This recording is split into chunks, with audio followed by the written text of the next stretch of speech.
Magandang araw sa inyong lahat at welcome sa aking channel.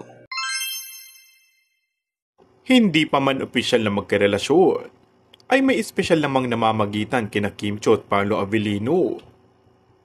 We have something special, makahulog ang pahayag ni Paolo. Di ko sure kung itutuloy ng super todo, nakangiting pahayag nito. Hindi ro nagmamadali ang dalawa na maging magkasintahan at ini-enjoy lamang nila ang mga panahon na magkasama sila. Si Kim naman, if you look at her, she's very formal. But kapag nakausap mo siya, kahit sa staff niya, kung makipag-usap siya as a normal person.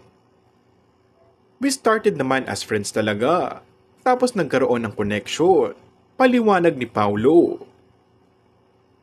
Para sa aktor, ay nakay Kim na raw ang lahat ng katangyang hinahanap niya sa isang babae. Parang siguro sa mga lalaki, wala ka nang hahanapin kay Kim kasi beauty and brains at napakaganda ng personality, giit ng aktor. Say ng Kim Pao fans, medyo torpe si Paolo pagdating kay Kim.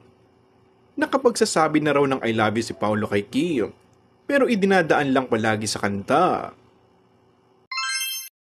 Kung bago ka lang sa aking channel ay mag-subscribe at pindutin na rin ang notification bell. Maraming salamat!